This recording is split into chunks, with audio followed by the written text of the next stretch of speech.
Good day, future nurses. This is Asara Ali from Group B3. Our story is in line with heat stroke. For this disaster activity, we are going to show you how a farmer's life changed when he had a heat stroke during his working hours. In this country with humidity and heat index up to the highest level, we are going to show you some of the scenarios that is given during the hospitalization of patient with heat stroke. What are the preventions and risk factors that could affect a patient having a heat stroke? Thank you and enjoy. Ranging from 42 degrees Celsius to 51 degrees Celsius, the heat index under the danger category could likely cause heat cramps and heat exhaustion, while heat stroke is probable with continued exposure to the sun. Heat index measures the level of discomfort an average person experiences due to combined effects of the temperature and air humidity. To prevent heat-related illnesses, the Department of Health recommended drinking plenty of water and limit outdoor activities between 10 a.m. and 4 p.m. and use sun protection such as hats, umbrellas, and sunscreen. The health agency also advised the public to wear loose and lightweight clothing. Hi, di ba nagpudot ngayon ka mag-site visit na bigat? Turugak man langit? I-preparean ka ti kanem ni, tada kanem di taltalon. Anapi kayat malakay. Hindi man awan di tilapia nga sindati katayan. Awan san, wait lang, adun sa dijay, ikastaan kanto. Itemplaan akong pelagad to. Wait lang. Medyo nasakit dito ulo. Sa mabang-aran ba?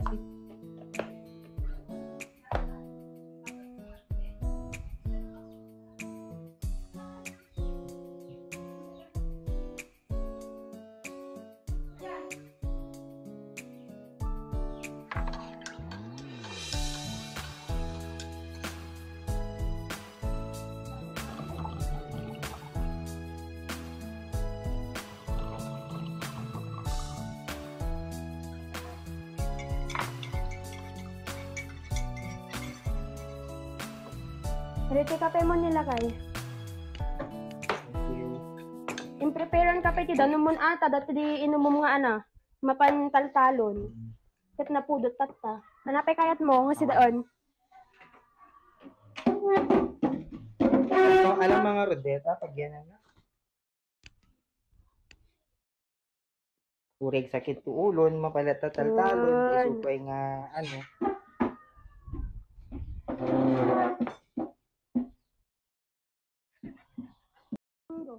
Lakay, ati tilapyam! Umi mo ananan, di pa inibos dati kapem. Pambig sa mga pantaltalo na di may busan dagiti anan ni. Bunay ka garod. Next yun. Agan anad ka Thank you. Wow.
Guys.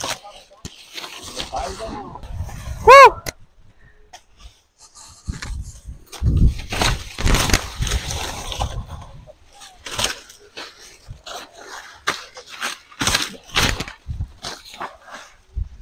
Kapupunay pudot nan.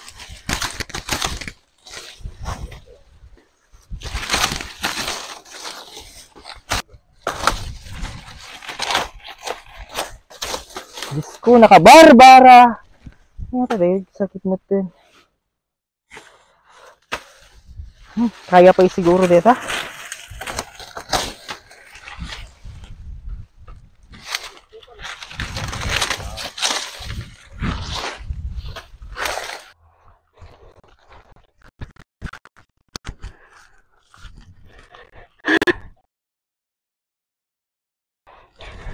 Nagpudot! Ay! May nag-Jeffel DJ ni! Jupal! Jupal! Tulong! Jupal! Jupal! Tulong! Jupal! Tulong! Jupal! Tulong!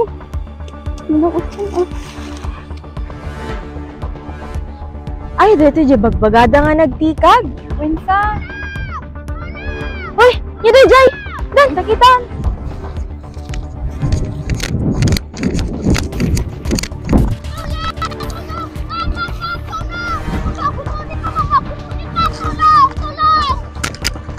Sir! Sir! Sir! Anya nagan na, ma'am? Jufel. Sir Jufel! Bibigan? Anat kin kinuha na, ma'am? Mapanakuha mga lati ka ng taybakak. Nung katay mangbag na kung nakita ko matlatanga na tuli doon. Nababat BP na. 80/60. Kunat heart rate na. 120. Itaray na yun. Tumawag ka. Sige.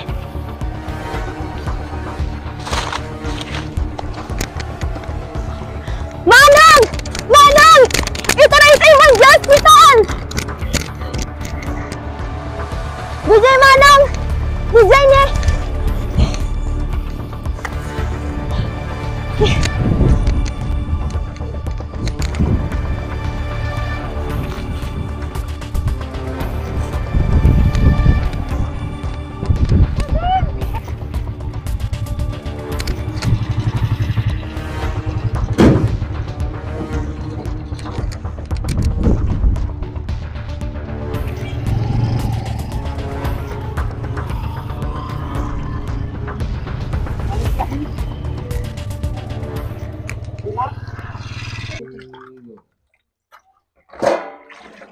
Taga ano mati anon ti Jowam, Mare? Ay, dayo bigan tayo lang. Hanggang Kasi may bakasyon. Kamusta kayo ka na kayo mo? Okay lang mat napantal-talon ta tibigar. Di pa'y ano, di pa'y nagawid na rin. Pero Paano orayo, kayo na agad mo? Pagbayag ko yun. 5 years kami pa lang kanag kasar Mare. Kaya malapawin yun. Hampay na labas lagi to. Ngayon kas lang agnar na reviewsa, kas lang ada napasamak nga ano. Nomadi. Happy ya? Nagbarang yung nagbarang panahon. Ito man natin anatay tatahit index tayo. Ay, manang, nadagtaw-tawan. Eh, pakianaman Mare. Baka na emergency. Anong number? Wait lang man. Hello? Ah? Ay, sika ka na. Hello? Hospital? Apay! Night stroke? Siya na ng hospital. Pagkita na yan. Ano? Hospital, madiyo pa ilang ipaalbularyo. Baka ano, dalang nakasabi, mo na nakadilaw, pinukuana. Ito yung ruta. Ayun! Dayan.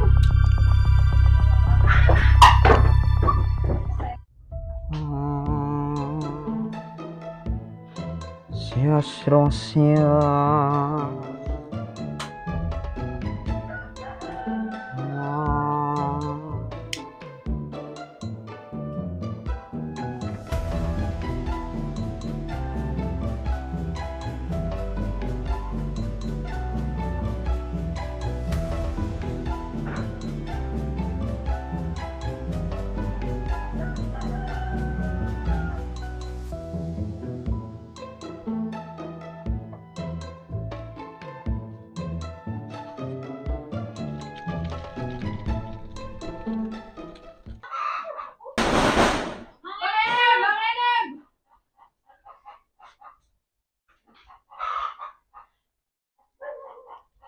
At masapol yu. Umaykam ko magpaagas, tay kayong ko natalimudaw.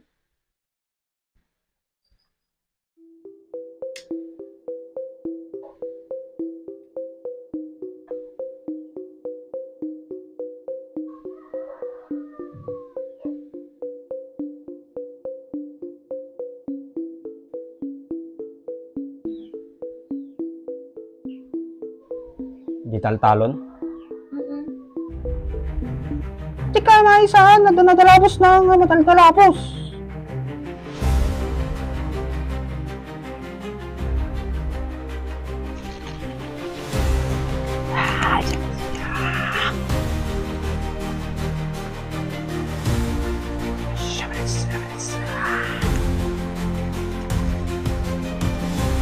Agasan Mizuna!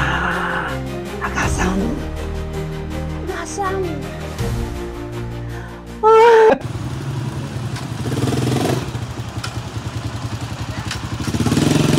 As the patient is rushed to the hospital, there are different ways to provide care to patients suffering from heat stroke. Provide air or ventilation, ice bag, monitor vital signs, elevate leg, provide fluids, and if symptoms persist, an electrolyte fluids is given.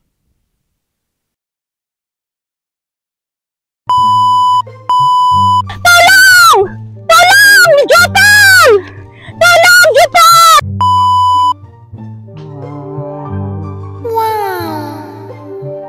Siya, siya.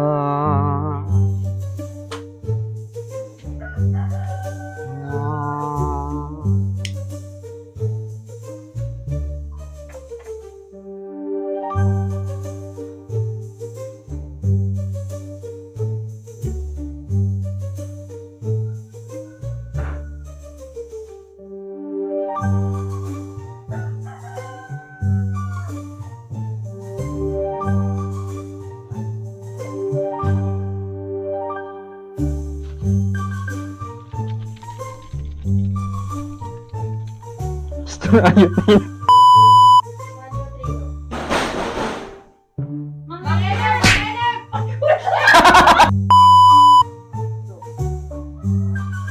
At masapol yu. Umaykam ko magpaagas. Wait,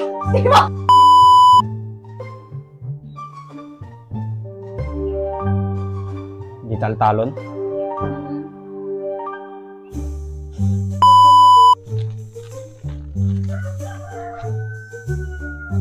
Di kay ma.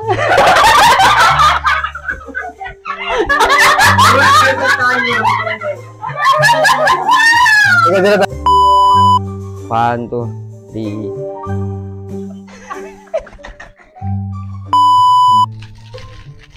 Saya lagi na.